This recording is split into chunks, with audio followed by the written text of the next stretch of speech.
I am going to start the recording. Welcome. We are so happy to have you with us today, and we're especially happy to have Steven Reid with us to share his expertise. Steven Reid, familiar to many of you, is the program manager for literacy volunteers of Charlottesville, Albemarle. He oversees more than 250 volunteer tutors, providing training and guidance on curriculum instruction. And in addition to his work as a program manager, he leads a group of community-based literacy organization directors from across the state in sharing best practices and providing moral support. He's presented at national conferences and also to international conferences and audiences. And so we're so pleased to have him here, kicking off a series really designed to highlight the expertise in Virginia around the state. With no further ado, I'm going to turn it over to Steven Reid and just say you're getting a preview of what's going to happen at the National COABE Conference. So you're an early bird here by joining us this afternoon. Welcome, Steven. Oh, thank you so much, Hillary. Yeah, like Hillary said, you're getting the early bird shot at what I'll be presenting at COABE in Nashville in March. You guys don't have to spend all the money to go to Nashville. We just have it right here in Virginia. And so I'm going to share my screen. And we all got my slides. Looking good. Okay, perfect. So one of the reasons that this topic has become very near and dear to me is because here in Charlottesville, we have a very large Afghan population. We have an office of the IRC here, and so we have a lot of people who come to us who have little to no English in their first language, or little to no literacy in their first language. And so because of that, it's something that we have been spending a lot of time learning how to properly teach them how to speak and read and write in English. And so that's how we came to be so interested in this specific topic. So what we're going to talk about today, we're going to spend some time understanding pre-literate learners. Then we're going to look at some strategies for working with the pre-literate learners, and then some activities for your lessons. Because we don't have a giant group, we can put questions in the chat. We don't have to use the special Q&A function in the chat. Should be fine. I'm going to say that this presentation, I'm going to be talking for 45 minutes or so, maybe a little longer. And then that gives us like half an hour for me to answer questions. And so if you want to hold on to your questions, put them in the chat as they come up, because I know for me personally, if I don't do that, I'm going to forget them by the time the chat section comes along. So if you just throw them in the chat, then we'll get to all of them at the end. So let's start by thinking about those pre-literate learners. According to Our World in Data, about 14% of the population is functionally or completely illiterate. And in this little map, it's the darker the color, the more literacy they have. And so what you're going to be seeing is how a lot of that is centered right in the middle of the globe. But with 14% of the population being illiterate, that means there are over 1 billion people in the world who do not read and write well in their first language. As I said, Afghanistan is one of our biggest countries. In Afghanistan, only about 38% of adults over the age of 15 are literate in their first language. So about 2/3 of the population does not have sufficient literacy in Afghanistan. And that is where so many of our students are from.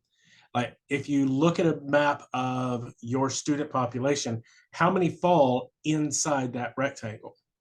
I know if we were talking about my students, that's where almost all of our students are from. We have very few who are outside of that rectangle. And so what we need to be thinking about is where are our students starting? And this really can kind of be broken down into about 6 different levels. We start with those who are pre-literate because their first language either has no written form or is in the process of developing one. There's about 6,800 languages in the world, and 11 of those languages, 51%, are about 11 of those languages are spoken by 51% of the people. 200 languages fill up another 44% of those languages that are spoken. And that means there's about 5% of the world of the population who speaks something else. So, if you're looking at that, 250 of the 6,800 languages are spoken by 95% of the population. So, the rest of those 6,000 languages are all in that 5%. So, very, very small number of speakers. There are still about 4,000 languages in the world that do not have have a written form or are in the process of developing one. Next, we have the non-literate because they have little access to literacy because of war or famine or economic issues. And so because of whatever is happening within their country or with them personally, they've not had access to schooling. And so they have little to no education in that first language because of external situations. We then have the semi-literate, and those are students who have had limited access to instruction, but they may have had a few years of schooling. I know in our center we see a lot of this out of Latin America, where they'll have maybe an 8th grade education, a 6th grade, 8th grade education. So they have at least some level of literacy in their first language, but not a lot. Next, we have those who are literate in a non-alphabetic language. So whatever their writing form doesn't use an alphabetic form, like the logographs of Chinese or the Japanese kanji, or syllabaries like Japanese kana or Korean. So they're using a writing system that isn't exactly an alphabet. So they're working in a different writing style. Then we have those who come to us who are fully literate in another language, but that language doesn't use a Latin alphabet, or they use or something like an abugida or an abjad that is similar to an alphabet. Like an abugida is a system where vowels and consonants are written as a single unit. They're connected together. An abjad is a writing system that is only consonants. Vowels are either inferred or they may use diacritics to get the vowels. Or they could be using a different alphabet, something like Cyrillic, which is a full alphabet like what we're used to. It's just not the Latin alphabet. And then that top level of students are the ones who come to us who are fully literate in their first language and use the Latin alphabet. And so, those are the students that we get who come to us speaking Spanish or French or Portuguese. And so their language is using the same alphabet we do. And the process of working with students who are in that category 6 is extremely different from working with a student who's in that category 1. What we're going to be talking about today are the students who are in those categories 1, 2, and 3. Those who are pre-literate, non-literate, or semi-literate. So having little to no formal education in their first language and little to no literacy in their first language. So we need to think about why are our students, why aren't students literate in the first place? What is going on in their world that is preventing them from gaining literacy?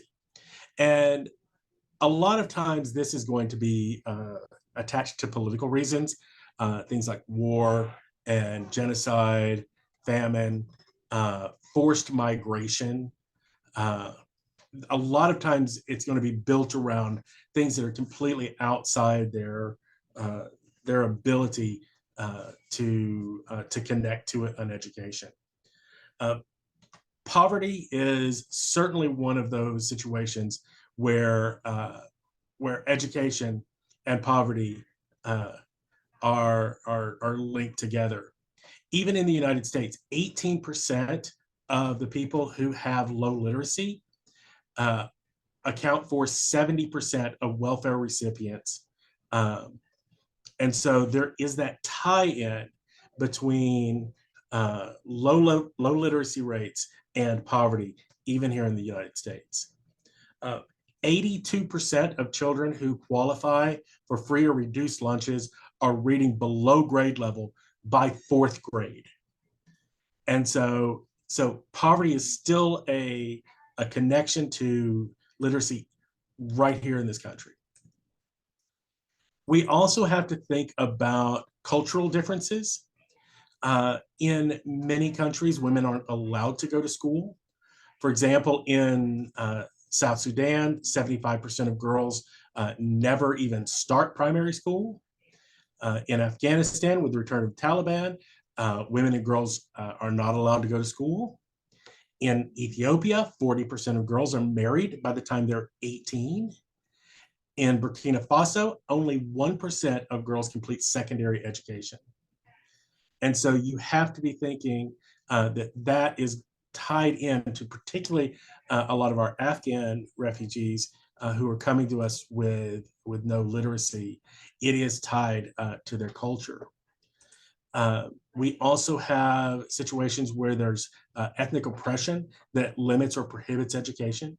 The Uyghurs in China, the Kurds in Iran and other countries, the Roma population throughout Europe, all suffer from that situation of because of their ethnic background, their educational opportunities are limited. So let's think about what are the strategies for working with somebody who is in one of those pre-literate categories. Let's start by thinking about how we break down language in general, in that speaking, listening, reading, and writing, into those smallest units. We start with phonemes, which are the smallest unit of a sound. For example, dog has a d, a, g, has 3 phonemes. Throughout this, I'm going to be using the American Heritage Dictionary symbols so that you'll know which ones I'm using. And I will always write phonemes inside slashes. So that's how you'll be able to tell them apart whenever you see them on upcoming slides. There are about 48 phonemes in American English. And I found it difficult to narrow it down and to say exactly there is this many phonemes, because as I was doing research on this, I found some who would say as few as 40, as many as 50. And there were several different authors who said there are exactly 48. And then when you look at their 48 next to each other, they weren't the same 48. And so by compiling all that, I think there's somewhere around between 48 and 50, depending on how we break some of these sounds apart. From phonemes, we then need to look at graphemes and that connection between the sound and the writing system. Again, with dog, we have three graphemes, the D, the O, and the G. And I will put graphemes in quotation marks. Then when we take graphemes and we put them all together, those are used to create words. And I will put words in italics when I'm referring to them as an example. So you see the phonemes, the graphemes, and then a word in italics. So with all of that out of the way, let's talk about print awareness.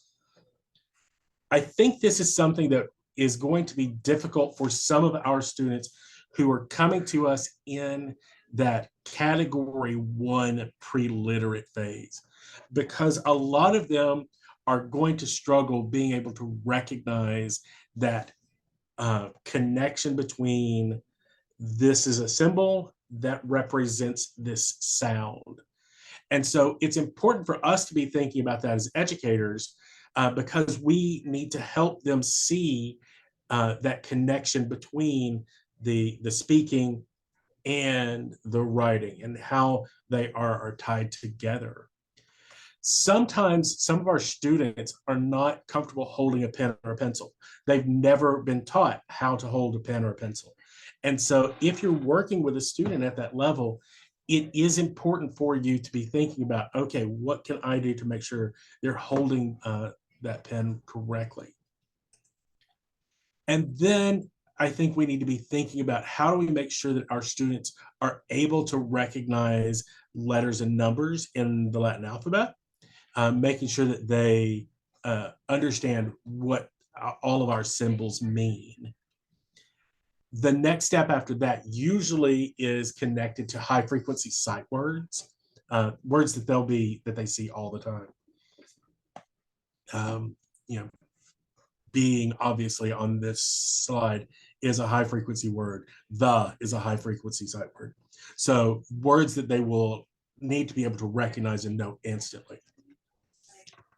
So as a teacher, you may need to be required to teach things like what's the direction the language is written.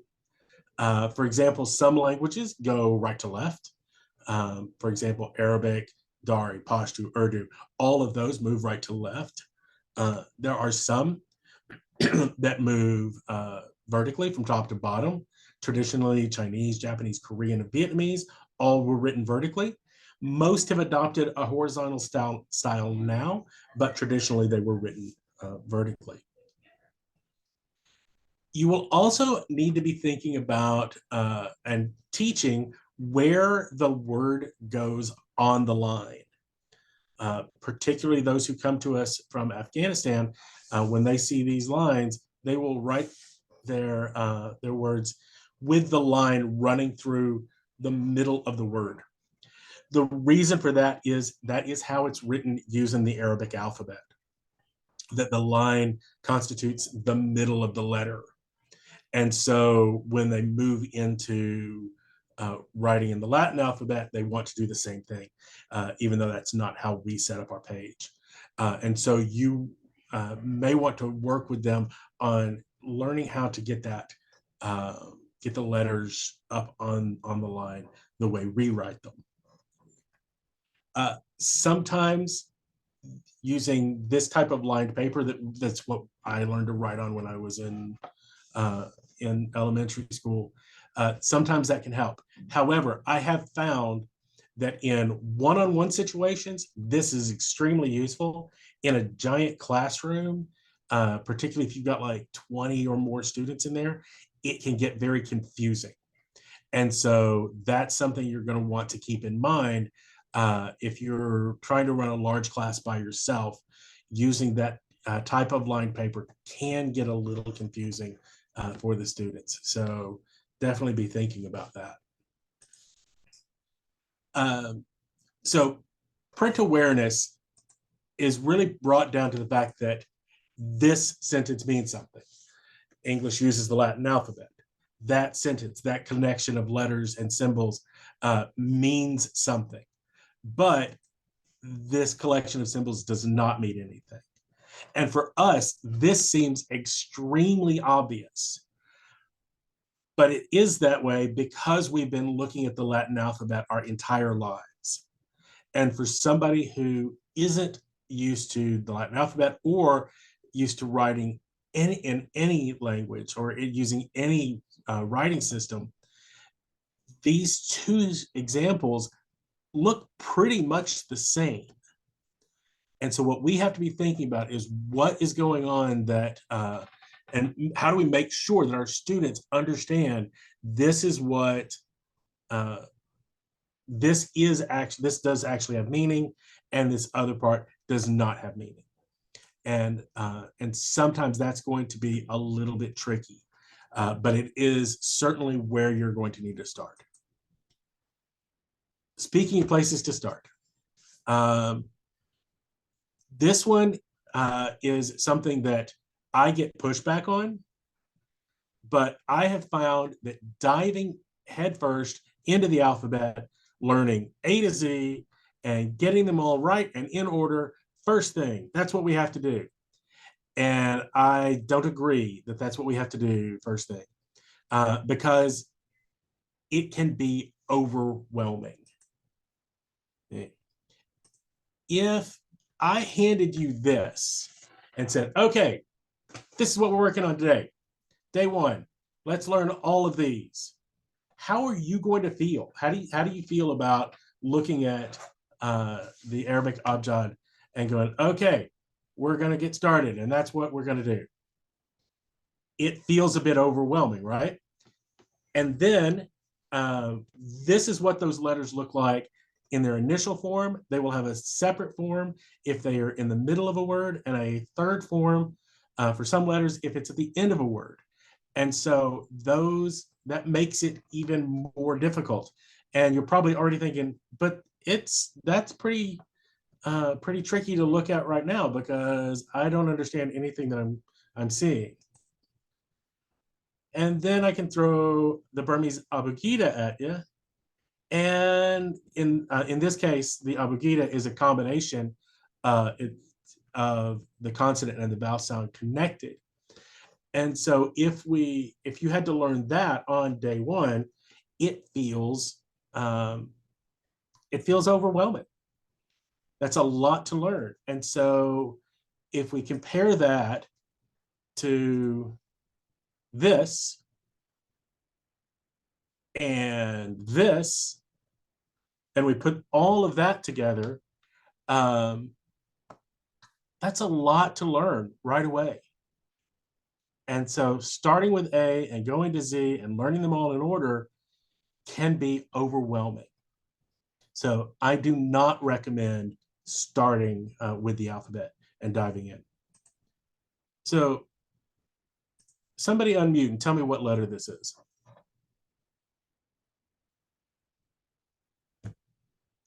Anybody? F. F. What's this letter? F. How about this one? F. And this one? F. And that one? Oh, F. How about this one? F. What do we have here? F. And there? Those are all F's, right? Do they all look the exact same? If you were pre-literate, would you be able to go, oh yeah, all of those exactly the same letter? No question. That's exactly the same letter. So even the way we write, and in this case type, the way we make those letters varies greatly. So, we're looking at 8 letters right there that are all F, but they don't look the same. Okay. So how about this? How many letters do I have here? 4. Any ideas? 4? No idea. Okay, 4. who said 4? Me, Lema, What's your first language? Derry. So Yeah. so somebody has a head start that yes, that is 4 letters. And those letters are Bay, Yay, So there's bay. That's yay. Shen. And te. So we have 4 letters. But if you were just looking at that, you'd be like, but actually that's just a wavy line with a bunch of dots. Except it's actually a word. It's the word beast. And beast is the Dari word for 20. So for us, that is difficult to be able to distinguish what those letters are. And you're thinking, yeah, but English is easier than that.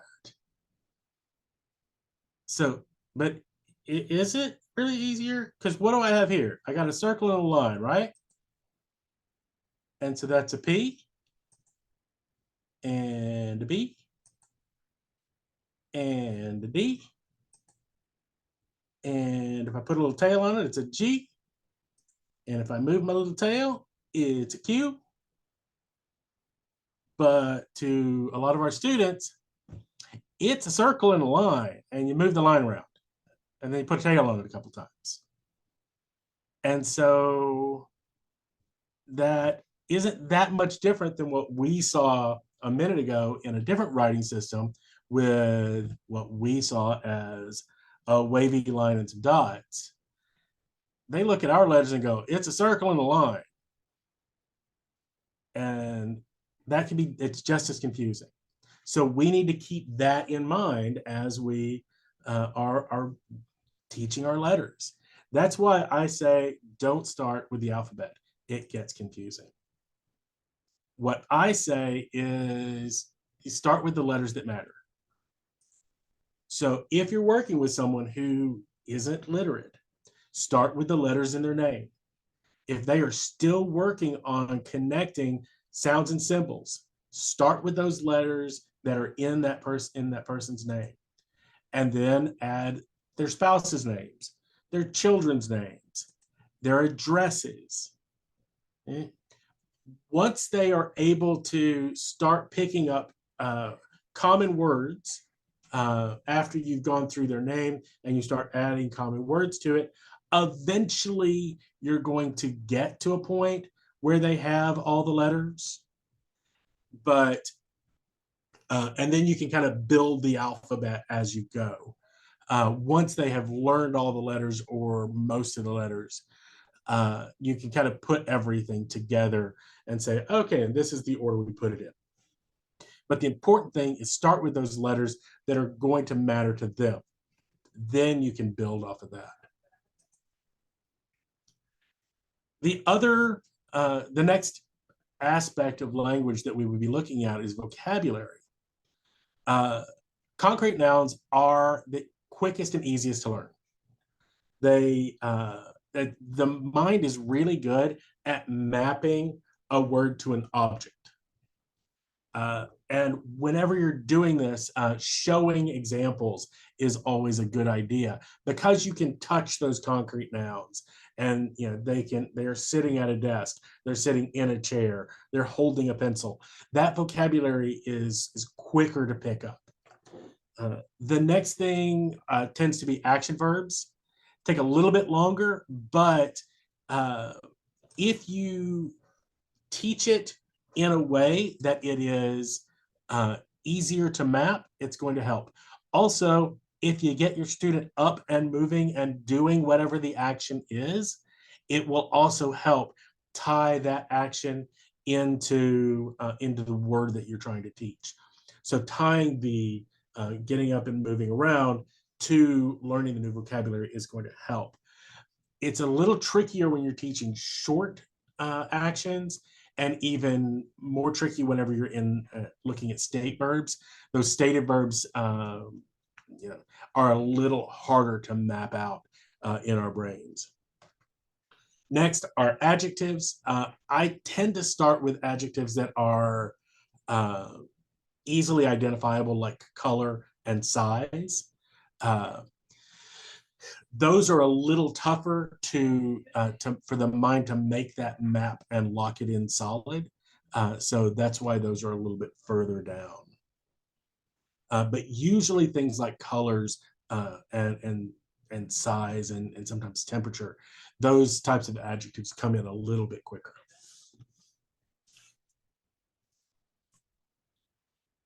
The way to teach any vocabulary, regardless of the level of student you're working with, is repetition. And I think if we've been doing this for any length of time, we already know that repetition is how we pick up anything we're learning to do. Practice, practice, practice. Most research shows that you need to hear and produce a word at least 12 times before it is locked into long-term memory. And this does not just mean repeating the word 12 times in a row right together when you're looking at the word. It means over the course of a few classes, that it'll have to be repeated several times for it to lock into place. Comprehension recognition can be done in fewer repetitions than that, but for it to actually be locked into the long-term memory and be able to use it, having in that active memory, that takes a bit longer. Any of you who've learned a foreign language knows that sometimes you'll see a word and know what it means because you're able to pull that up. But if you're trying to speak that language, that word, you can't think of the word, but then when you see it, you're like, oh yeah, that one. And that's what that's tied to. It's the difference between the active memory and the passive memory. So that comprehension recognition can happen in less than 12, but for the active use, it's going to take at least 12. Sometimes it could take as many as 20. However, children and some hyperliterate adults can do it in as few as 5. And that's why kids learn language so much faster, because they can absorb that and get that into active memory much quicker than adults do. We also need to be thinking about the type of vocabulary we're teaching. We have content vocabulary and function vocabulary. Content carries a specific descriptive meaning. That's going to include your nouns and verbs and adjectives and adverbs. So it has that very specific attachment to it. Function words, on the other hand, show the relationship between other words in the sentence, or they have some sort of grammatical task that they're doing in the sentence. And that includes your determiners, conjunctions, prepositions, pronouns, modal verbs, qualifiers, question words, all of the other types of words that have some sort of function in the sentence, but don't necessarily attach themselves to content. If we look at this quote, education is the most powerful weapon which you can use to change the world. In this, these are the content words. The blue words, those are the function words. Okay. So thinking about that, 43% of the content words are 43% of the words in that one sentence are content words, 57% are function words. How much time are we actually spending teaching function words? That's something that I know that I did not do enough of. I spent a lot more time, particularly like when I was learning a language and when I first started in teaching English, I was so locked into those content words that I was kind of glossing over the function words. And that is a mistake because 57% of the words we use are going to be those function words. According to one study, the function words account for about 0.1% of the total vocabulary you know, but about 60% of the words you use. Think about that. About 0.1% of the vocabulary you know, makes up about 60% of the words you use. In the 100 most frequently used words in the English language, 21 of them are content words, 79 of them are function words. Looking at this chart, just the ones in red. You get down to number 30. Word number 30 on this list of 100 most frequently used words is the first time you run into a content word. That's how much we use our function words. As I said, function words are broken down into these major categories of pronouns, conjunctions, prepositions, determiners. That's where so many of our words that we use fall into play. So we need to be thinking about actively teaching function words. The problem with function words is translations don't help, because not every language uses function words in the same way English does. And for that matter, even within English, we don't always use the function words the same between American English and British English, or within even American English. Depending on the part of the country you're in, do you fill out a form or do you fill in a form? That's even within American English. American English cannot agree on if you fill out a form or you fill in a form. And so that's why translations aren't going to help you in that case. And other languages don't use them the same way we do. If you try to learn another language and you try to translate a preposition directly over, it's not going to work. And yeah, think about working with your Spanish speakers, and you ask them how old they are, and they say, "I have 53 years." Because that's a direct translation out of Spanish. They would use have. And in English, we wouldn't use have in that construction. So thinking about how all of that comes together, translations are not going to be very helpful. You also have some languages that don't use articles, and you have languages that use articles differently. Think about any of your Romance languages. They have a variety of the in front of all of their nouns, and it conjugates based on the type of noun and its function in the sentence. And then you move just a little bit over in Europe and you get to the Slavic languages. They don't have articles at all. And so not every language deals with things the same way. Same with those prepositions. Some use prefixes and suffixes to show those relationships. Some will use them in as a separate word. Some attach it to the word to show what its function is.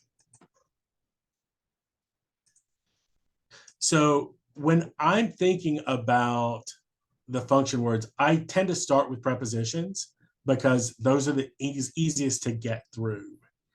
And we're going to want to spend time thinking about relationships between whatever the function word is trying to get to. And so that's why pronouns tend to be easiest.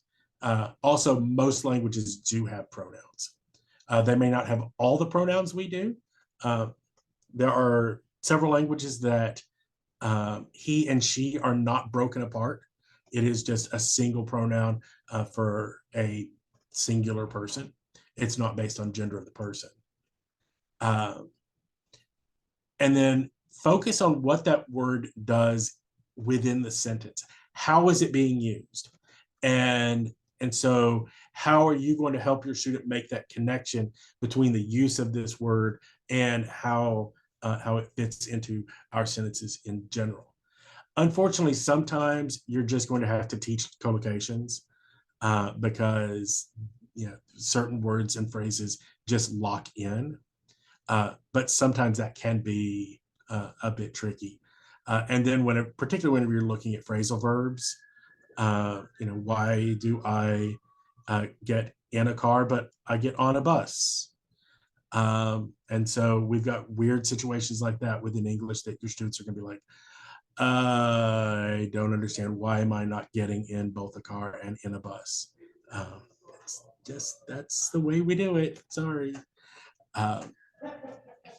Also, this is something that I would think about and I would visit frequently, but it's not something it's something I'm always careful to not overwhelm, because it can get very overwhelming very quickly because we have so many function words.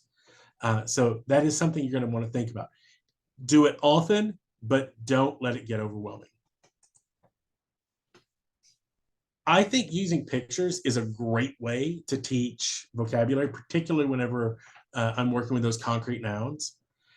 We tend to be able to recognize differences in an object and still map all of those to a single item. So for example, we would be able to see all of those are chairs, and our student would make that connection that chair. Even though all four of those are pretty different chairs, they would be able to make that connection. I also find that having three of an object is the minimum of what I want to show as an example, because there could be some confusion as to what exactly I'm talking about.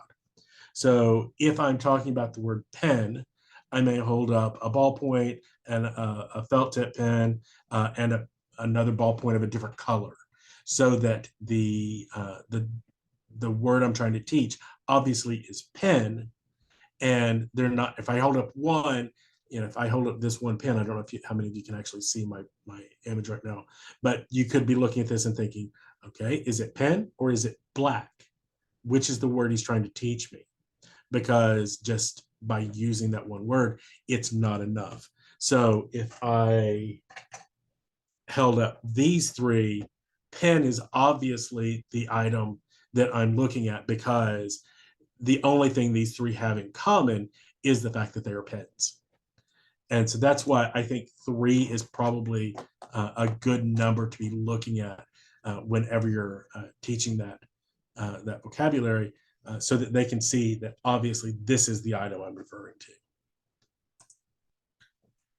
I think just in general, pictures are great to use with low-level classes, because you have that ability to look at how are things, what are these things called, and picking up lots of vocabulary. But then you can also look at one of those pictures and say, okay, looking at the relationship between the apples and oranges. The apples are next to the oranges, or the lemons are next to the lime or beside the limes. And so you can use that as a way to make that connection with the function words in addition to the content words. When you're working with verbs, I think pantomime and acting things out is probably going to be one of your best friends. Don't be afraid to be silly. Most studies show that the more ridiculous something is, the more likely you are to remember it. And so taking the act of walking across the room and walking in a silly fashion, that's going to stick in their minds. And so doing something in the more outlandish that you're comfortable doing, the more likely it's going to stick. Also, use of things like animations. When I was learning animations, I was told anything a dot can do to a box, it can be over the box, it can be inside the box, it can be under the box. You have two boxes, it can be between them. So anything a dot can do to a box works. I also learned that anything a cat can do to a chair, but you're going to have a tough time convincing your cat to sit in a proper place when you need him to. So dots and boxes are probably better. But I also love to tell this story of a friend of mine who was teaching a class like this. I was walking past her classroom and I happened to glance in the window and she was standing inside her trash can. And I just stopped in my tracks and backed up. I'm like, I need more information. And I heard her say, inside. And then she stepped out of the trash can, outside. And then she was back in the trash can, inside and outside. And then she crawled up on her desk, on, off, on, off. And this was with a class of adults, and they were all laughing hysterically at her antics. But I will guarantee that everyone in that room remembers inside and outside and on and off because of how crazy their teacher was acting when they were learning that vocabulary. And it's okay to be a little bit crazy like that because it will help stick those vocabulary words in your students' heads. I'm going to talk next about some of the activities that you can use in your lessons. There are certain things that I use, that I teach when I first want to get started. And there's some phrases, words and phrases that I think are extremely important that we get these in first as quickly as possible. Yes, no, I do not understand. Can you repeat that? Can you slow down? What is this called? And them holding up or showing you whatever this is. I think it's really important to teach these phrases on the first day of class. The reason for that is particularly phrases like I do not understand and can you repeat that and can you slow down? I need my students to know those phrases. And if I'm teaching them that early in the semester, they also know that I'm wanting them to use those words. It's not just, here's this phrase, you should probably use it sometime. I need them to be able to tell me, can you repeat that? I need my students to be able to say, can you slow down? Because that's how I know I need to say something again, or I need to repeat something. I need to say something more clearly. It's really important for them to have this sentence or question in their repertoire so they can use it every time they need it. And by teaching it early and encouraging them to use it, they're going to help you whenever they don't understand. And so I think these are the things I teach right at the very beginning because I want them to be able to use those. Particularly the can you slow down. I always tell my tutors that slow down as much as you think is necessary and then slow down from there. And when I'm working with somebody who is at that lowest level, I also put a slight gap between words. When I was learning to speak Slovak, it was moving so quickly, I couldn't tell the difference when one word stopped and the next word started. And if I speak really quickly like this, you understand all of these words because it makes sense to you because you know all these words. It's moving really fast, but you know them all. But to somebody who's just learning, it's a big slurry, mushy mess. And they have no idea how many words I just said. That little gap makes it clear where each word stops. And that can be extremely helpful for someone who's just learning the language, that little gap. Something I have used in classes from all levels is are what I call comprehension cards. And a red means I don't understand. Yellow means, okay, I'm feeling a little bit okay with this. We're okay. And I mean, I don't completely have it, but but we're okay. And then the green means we're good. I got it all. And I was teaching a class once, and as I was going, I always have everyone start with red if I'm teaching something new, because it's new and you don't know it yet. You're not comfortable with it yet. And then, so everybody had started red, and then they moved to yellow, and we were cooking along, and I started seeing people moving to green, and I got just about everybody to green, and I said something, and everybody straight across the room switched the card to red. And what that told me is, okay, something that I just said confused everyone. And so I need to back up, think about what I just said, and either explain it better or figure out why it didn't click. And so that that one little cue, and in that case, it happened just pretty much across the board. Everybody hit that red at one time, like, oh no, you lost me, and they all came to that conclusion together. Nope, nope, nope. Let's back up. So I was able to back up, fix what their confusion was, and then move forward. But I was able to do that because all of them showed me that they needed me to.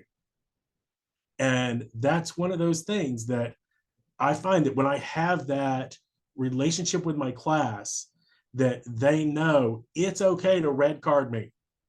And it's not just okay for them to red card me, I need them to red card me. By doing that, it means I see where you are, I see you, I am going to come back and we're going to fix this together. And so by having that group of students red card me, it told me this is what I need to fix. The nice thing about this is traffic lights are universal.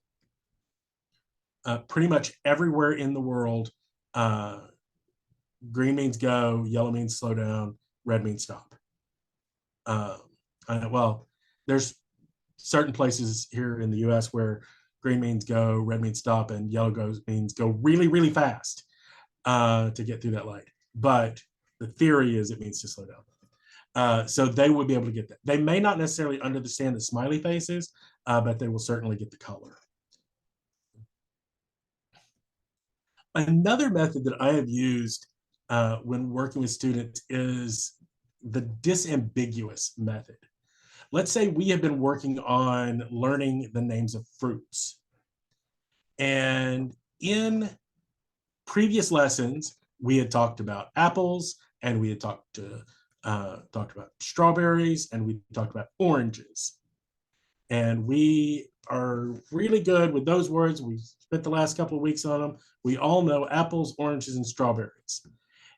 And then I tell my student, okay, point to the pineapple. Well, they know it's not that first one because those are apples, and beside those are strawberries. Below the apples are oranges. Pineapples pretty much have to be the other one. And so by figuring out that it's the new one in the list, they can come up with what the meaning is because it's the different one. Now, we need to be very clear with this, because if we had learned that those three vocabularies of apples, strawberries, and oranges, and then I said, where are the clementines? Odds are your students are going to point at the pineapples, because they don't necessarily know that oranges and clementines are a type of orange. And so that would be something that would be confusing. So you're going to need to be very careful when you're choosing those the vocabulary and the pictures that you're using for this method. I'm also a firm believer of using realia. Having a prop, something that you can touch, something that your students can manipulate, is really, really helpful.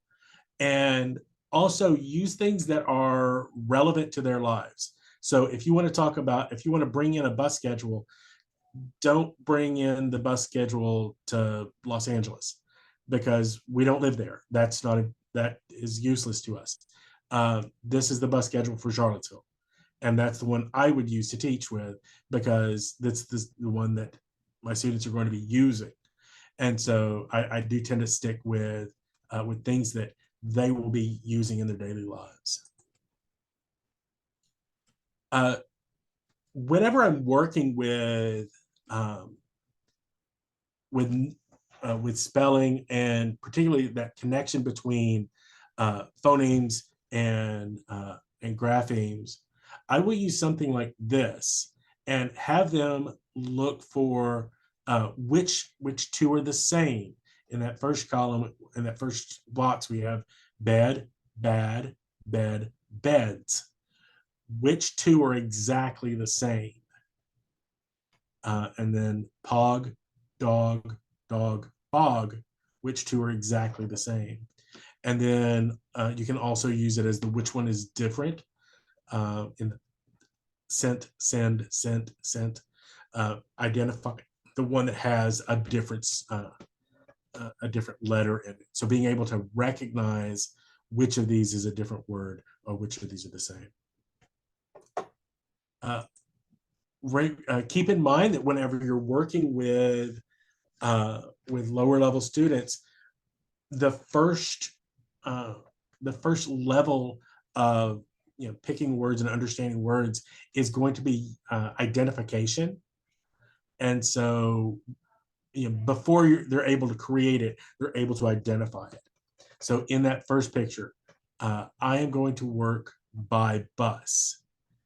Which of those or which picture does that apply to if I'm going by bus or by car? And having them be able to identify based on the picture, and only having a couple of options as you're learning the first word. When you're early in the practice, having just two options is best. As they're getting a little bit better with that, you can do something like a closed activity where you have three options, and which of those letters would fit in that blank. And then again, so as they're progressing in their ability, you can add more options for them to choose from. Another thing that you can do, particularly with lower level students, is do comprehension checks with yes/no questions. Open-ended questions can be a little complex. So if I asked, where is she? This requires more vocabulary from the student to have in their active memory. So they may be able to figure things out from more out of their passive memory, but they may not be able to create the word from their active memory. So if I switch that to a yes/no question, students with that limited vocabulary should be able to show more comprehension in that way.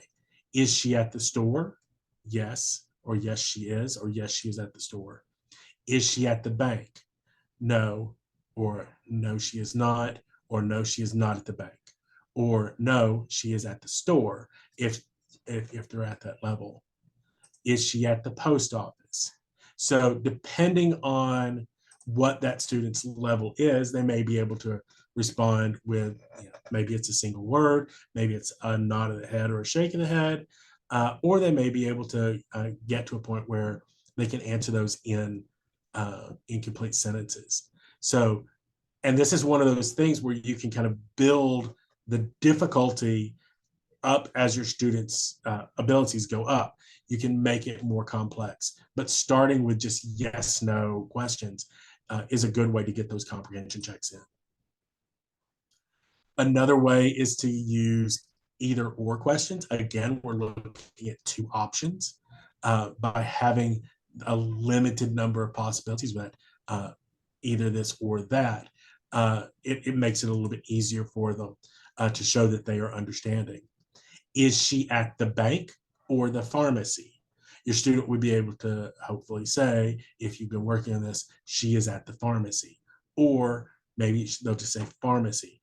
Or maybe they'll just point to the word pharmacy. But it depends on what their ability level is. But by giving them two choices on that, that's helpful for them.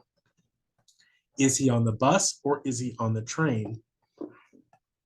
That again, because they have just two choices, they would have an easier time with that question. As your student starts getting a little bit higher, you can do something like a picture-based experience story. If you've ever written an experience story with your student, they would tell you, either they would write out the story of an experience that they've had for a high-level student. For a mid-level student, they would tell you a story and you would write it out and they would help edit it. With a basic level story, you can do this with pictures and ask your student to take pictures of themselves doing a task. Like as they are cooking dinner that night, just every time they get to a new step, they take a picture of themselves doing that step. And then they can either print out the pictures or bring them to you and you can print out the pictures. Or if you're feeling super creative, you can put the pictures up on your computer, and then have your student tell you what's happening in each picture. The tutor or teacher could then write out each of those stories together, each of those explanations of the picture, and then you spend some time editing it all together. And then if you're feeling really creative, you take that and you put it into a little book, and they have a book that they've written and taken all the pictures, and it has their little story from them cooking dinner, and they wrote a book, and they can take that home with them and show their family that they wrote a book. Again, that's a task that I would not do on day one. It's a task that I would use with students I've been working with for quite some time. Okay. That was a lot, I know. But let's start. Do you have any questions for me? Were there any questions that came through in the chat? How do you teach function words without using the alphabet or writing? So I think that a lot of function words, we can start with, again, like let's say, for example, we're starting with prepositions. I, my, you, your. So a lot of that can be done with gestures and such, or handing something back and forth, and then moving the an object back and forth. It goes to you. It goes from me to you, and picking up the vocabulary in that way. One time I was sitting in my office, and right outside my office is I have a glass door in my office, and there's a set of stairs right in front of me. And there was a tutor and student just walking up and down the stairs. And I'm like, okay, need more information. And so I cracked the door open a little bit, and they were going down the stairs, up the stairs, down the stairs, up the stairs. This student's first language doesn't have a written form, but she got up and down the stairs with her tutor. She didn't speak a word of English and literally no literacy in her first language and nothing in English.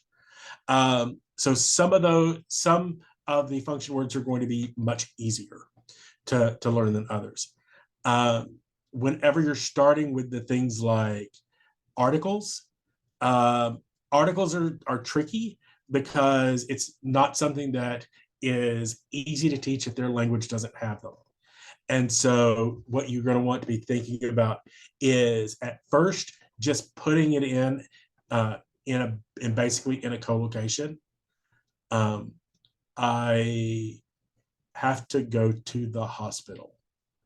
I have to go to the restroom, and just attach the to the, and often it's going to work. And then, and so as their ability level starts to grow, that will come in as well. But, if we're looking at the most basic of our students, articles aren't your biggest, the biggest challenge you're facing. And so it's okay to leave some things to later. And so if I'm working on day one, the use of the isn't a day one activity. So, okay. Other questions?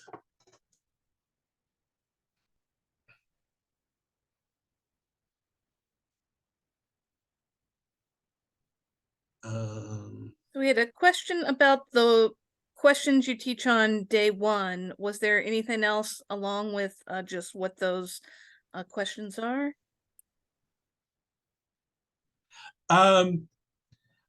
Also, something I like to do, particularly I teach this with, I tell my tutors to do this with their one-on-ones, is I I teach them how to text if possible.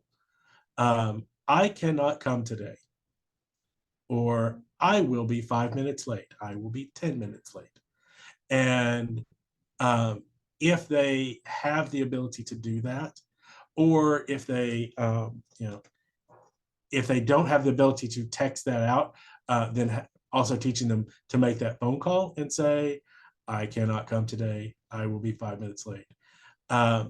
In that, with that text message, if they can do that, then yeah, you get the most important piece of information. Do you know why they can't come? Nope. Do you know if they can come next time? Nope. Do you know they're not going to be there today? Yeah, that's the big thing. And so being able to have them text you, I cannot come, I will be late, is super, super helpful for both you and for your student. But again, that does require a little bit higher level. But sometimes, if you have a much lower level student, you can, write it out on a card, show them how to take a picture of the I will not come today card, and have them text, send you that picture of your little card, I cannot come today. But little things like that help the logistics of your class, I think can be pretty helpful, pretty useful to teach early on.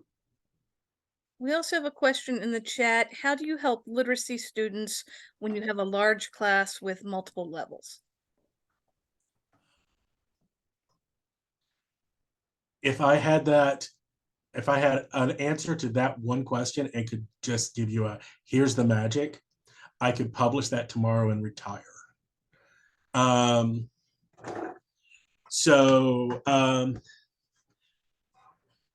Depending on the size of your class and the makeup of your class, perhaps you're going to want to position them next to somebody who has a higher level of literacy in the same language.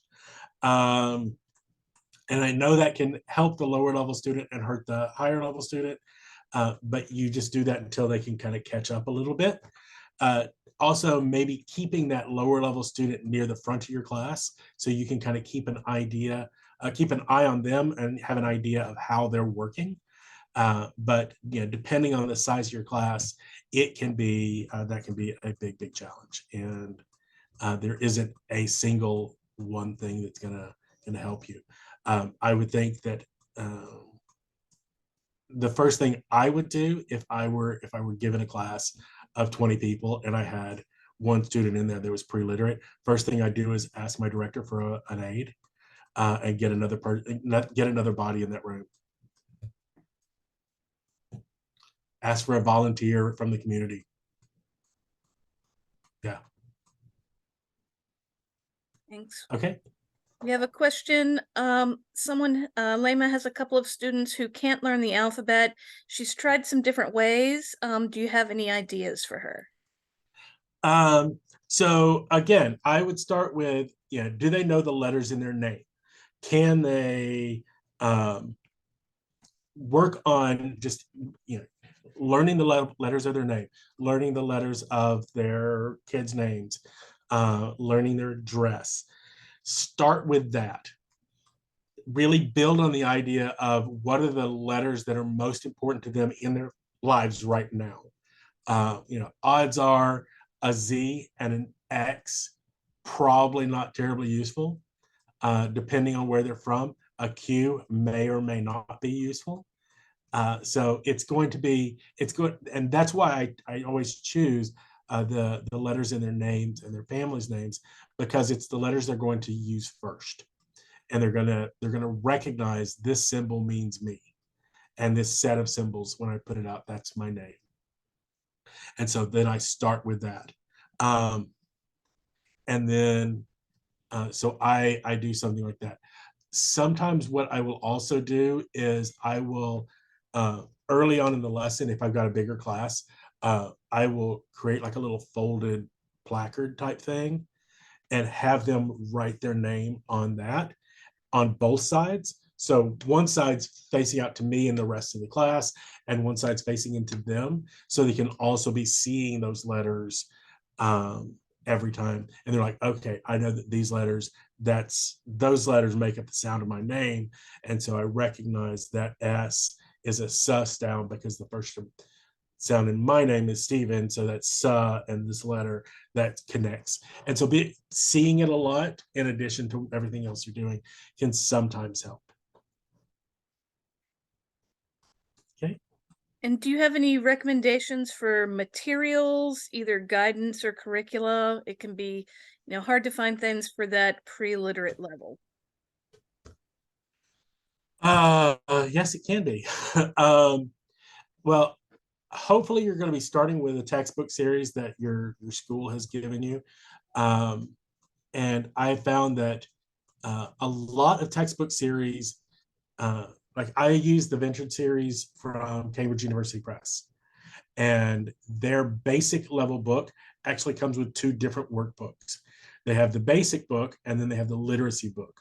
The basic book I tend to use for people who come to me who have at least some level of literacy in the Latin alphabet. And then the basic, the literacy book is for people who have no literacy in their first language, or they're literate but in a different alphabet. And so by having that that level textbook that even goes, it's like, the next textbook up is level 1. So that basic book is actually kind of a level 0. And then there's a workbook that's even lower than the level 0. That can be helpful by backtracking all the way to that literacy level textbook. And a lot of that is going to be built around learning the alphabet and writing with that. And so that's a good place to start. In see, I'm going back to all the things that we have here, and most of these were created by one of our volunteers who created lots of stuff specifically for people who are learning the alphabetics, being able to get that sound connection. So I would be thinking about a lot of short, simple words, and looking at words that are similar. Minimal pairs. I use minimal pairs in pronunciation practice all the time, but it can also be useful in learning learning to read as well. A minimal pair is where usually it's like a 3 or 4 letter word and one letter is changed. Something like hat, hit, hat, hit. The vowel in the middle is different. Cat, mat. The initial consonant is different. And so using some things like that can be helpful as you're first getting started with working on that sound and letter combination. Steven, I just wanted to follow up with that. We've used something called Making It Real strategies. That's the Tacoma puts it out. I don't know if other people aren't familiar with it, I would do a Google search on that. That's really helpful. It gives you some lessons and background on working with pre-literate students. I don't know if you're familiar with that one.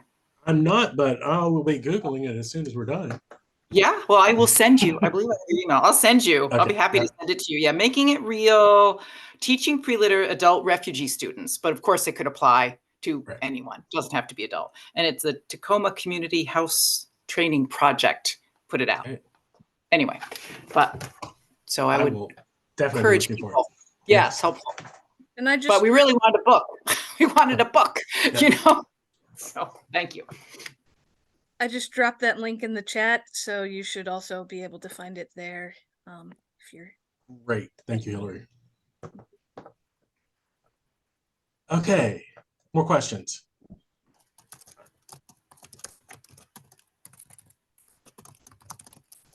I just put in a chat also, it's not a question, but the Jen Sacklin phonics packet is helpful. And looks like Hillary just dropped in a link to that as well. Okay, nice.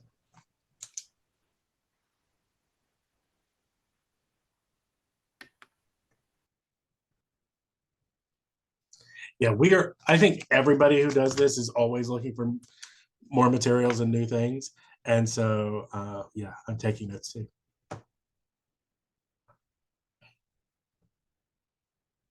We definitely have a few more minutes for questions, but I do want to encourage you to fill out the evaluation form for today's training. You'll also get that in your follow-up email with a copy of Steven's slides. And I just want to say thanks again to Steven for sharing all this great information with us. And to all of you for being here. Come back to the Resource Center. We are hoping to do some more sessions that hopefully you'll find relevant. We've got digital literacy. We've got hopefully a pronunciation session coming up in the next few months. And again, if you have more questions, we've got about 10 more minutes. So chime in. Also, Hillary, did they have my email address or is it in my slide deck? I don't remember if it's in my slide deck. Either way, can you make sure that in the follow-up email they do get my email address? Because if you have questions, just shoot me an email, and I'd be happy to answer any questions you got, or give me a call at Literacy Volunteer Charlottesville, and yeah, there's my email address. So yeah, I'm always here to help. So I have a question. yes. In your experience, Stephen, or anybody, with these pre-literate learners, how long of a class session would you plan for? And what is too long? And how do we respond to those people? Okay, so it's really going to depend on how many breaks you put in and how many different types of activities. So sometimes you as the teacher don't get to decide that. We're at school and this class is 3 hours long. And so we have a 3-hour class, like it or not. If you're in that situation, I think that there needs to be at least 2 breaks in there. So in for about an hour, take a little break, in for an hour, so take a break. And also I find that doing like a big change of activities throughout that, I've taught those 3-hour classes. In those 3-hour classes, I would say there needs to be 4 or 5 types of activities, and at least a couple of those activities get people up on their feet moving around. In like a 2-hour session, you can cut that back a little bit. I'd still take a break right in the middle of it. 2 hours is what a lot of our volunteers do here.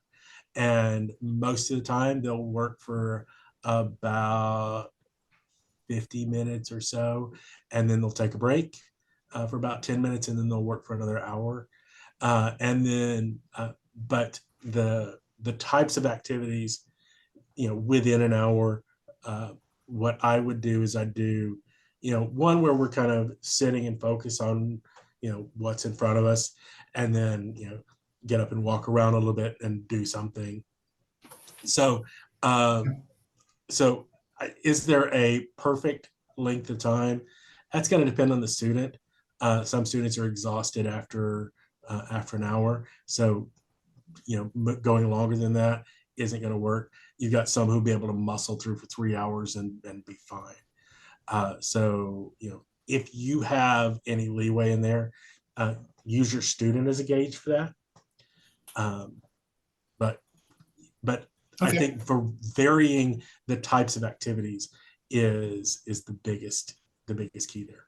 Okay, cool. Thank you. I appreciate it. Think about your own classes, like back when you were in college, if you ever took one of those 3-hour night classes, how dead were you at the end of 3 hours? And it was in your first language. It's the same thing with our students. And then also, if we switch to Zoom, for those who are teaching online, Zoom fatigue is real. And I find that with English language learners, you got about an hour. And then everybody quickly becomes worthless. I know when I'm really digging into something, you got about an hour out of me. And then after that, I am fading. And so online, an hour is probably the most I would do at a time.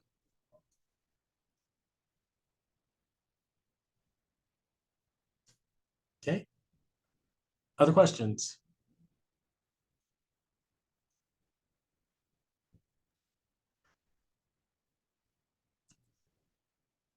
Okay, well, if that Hillary, did anything else come through in the chat? I haven't been following it too closely. I think we've touched on everything that's the chat. I'm going to go ahead Okay. and stop recording.